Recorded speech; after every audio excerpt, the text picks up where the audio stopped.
बच्चों, आज हम हिंदी साहित्य के प्रथम पाठ कविता इतने ऊंचे उठो का तीसरा और चौथा पद्यांश पढ़ेंगे, क्योंकि प्रथम और द्वितीय हम 24 तारीख को पढ़ चुके हैं। तीसरा पद्यांश आरंभ करते हैं। लो अतीत से उतना ही जितना पोषक है, जीर्ण शीर्ण का मोह मृत्यु का ही द्योतक है। तोड़ो बंधन रुके न चिंतन, गति जीवन का सत्य चिरंतन। धारा के शाश्वत प्रवाह में इतने गतिमय बनो कि जितना परिवर्तन है। अब प्रसंग। प्रस्तुत पद्यांश में कवि समाज को आगे बढ़ाने के लिए अतीत की घटनाओं को, बुरी घटनाओं को ना याद करके उनसे सीख लेकर के आगे बढ़ने के लिए कहता है। भावार्थ।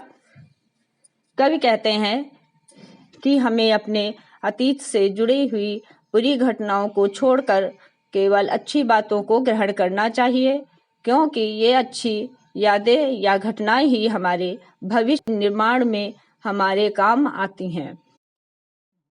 बुरी घटनाएं हमें सदैव पीछे की ओर खींचती हैं, इनसे हमारा विकास अवरुद्ध होगा। कवि कहते हैं कि जिस तरह परिवर्तन सदैव होता रहता है, उसी प्रकार हमें भी सभी बंधनों को तोड़कर हमेशा आगे बढ़ते रहना चाहिए, क्योंकि आगे बढ़ना ही जीवन है। चौथा। चाह रहे हम इस धरती को स्वर्ग बनाना, अगर कहीं है स्वर्ग उसे धरती पर लाना। सूरज चांद चांदनी तारे सब हैं प्रतिपल साथ हमारे, दो रूप को रूप सलोना, इतने सुंदर बनो कि जितना आकर्षण है। प्रसंग।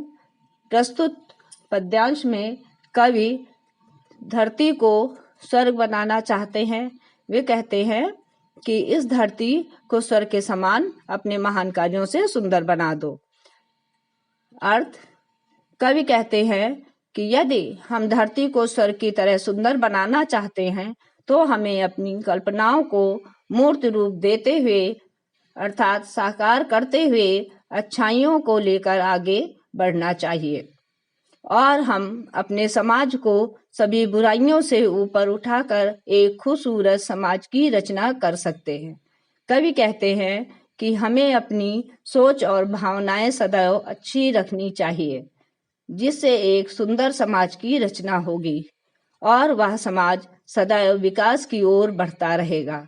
जिस प्रकार हम किसी आकर्षण की ओर खिंचे चले जाते हैं, उसी प्रकार अच्छी सोच के साथ हमें खुद को भी आकर्षक बनाना है।